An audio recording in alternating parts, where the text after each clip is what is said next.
तब भी ठीक, अब कहा तो अब भी ठीक। दुनिया में न तब किसी को सुख मिला, न अब किसी को सुख मिल सकता। इसीलिए गुरु नानक साहब ने कहा, नानक दुखिया सब संसार। दुनिया के हर एक जीव अपनी अपनी जगह दुख और मुसीबतों से भरे। यही सहजो भाई ने कहा, धन मन से सब ही दुखी, निर्धन है धन रूप, साम सुखी सहजो कहे, आयो भेद। जिसके पास धन दौलत है, जो राजा महाराजा, जो सेठ साहूकार, वे सब के सब दुखी। उनको किस चीज का दुख है? बड़े बड़े जो देशन लोग, जिनको व्यापे चिंता, ये जो चिंता रोग है, उन्हें अंदर से खाए जा रहे। सो इस चिंता के कारण बेचारे दुखी में, और जिनको रोटी कपड़े मकान की फिक्र लगी, उन गरीबों को दुखी होना है। प्रेमी भाई बहनों, आप इस नाशवान जगत में नाशवान क्षणिक पदार्थों से कभी सुख हासिल नहीं कर सकते हो और कभी शांति प्राप्त नहीं कर सकते। एक बार हमारे गुरु महाराज कलकत्ता में एक विशाल पार्क बना हुआ विक्टोरिया पार्क के नाम से, गुरु महाराज उसी बगिया में बैठे हुए थे। बगल से दो सेठ आए, दोनों सेठ गुरु महाराज के बगल में आकर बैठ गए। सामने देखा एक माली घास काटते काटते और माली को नींद आ गई और वह घास के ऊपर सो गया। दोनों सेठ आपस में बातचीत करने लगे। देखो उस माली को, सबसे ज्यादा सुखी तो वह माली है, कम से कम उसे नींद तो आए। हम लोगों को नींद तक नहीं आती, नींद की गोलियां खा खा करके सोना पड़ता। गुरु महाराज उन सेठों की बात सुन रहे थे। गुरु महाराज बोले, अरे भाई सेठ जी, तुमने अपने आप क्यों फैसला कर लिया?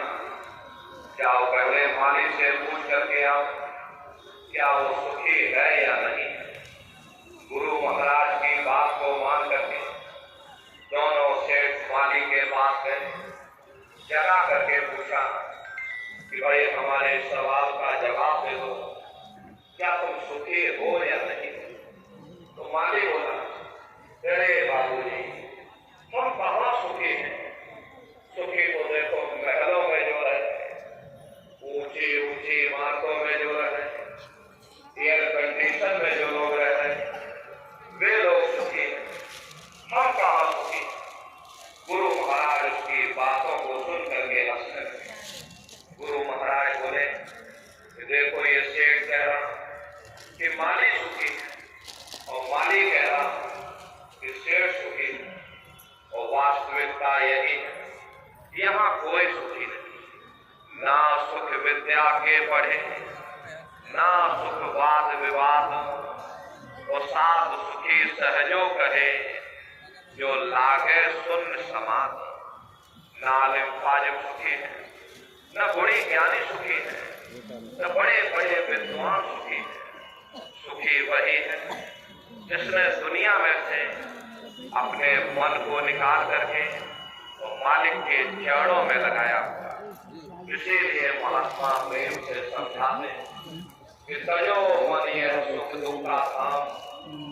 संतों महात्माओं ने इस नगरी को दुख और सुख की नगरी कहकर ज्ञान, क्योंकि कोई इंसान आपको यहाँ ऐसा नहीं मिलेगा जिसको हमेशा सुख ही सुख प्राप्त हुए, या कोई इंसान आपको यहाँ ऐसा नहीं मिलेगा जिसको हमेशा दुख ही दुख प्राप्त हो। 10 दिन दुख में गुजर जाते हैं तो थोड़ी बहुत सुख की सांस भी आती है, और 10 दिन सुख में गुजर जाते हैं, थोड़ा बहुत दुख का सामना भी करना। प्रेमी भाई बहनों, संत महात्मा इस नगरी को सुख की नगरी बनाने के लिए नहीं आते। अगर संतों महात्माओं का दुनिया में आने का यही एक लक्ष्य होता कि दुनिया सुख की नगरी बन जाए तो अब तक जरूर बन जानी चाहिए थी। इतिहास गवाह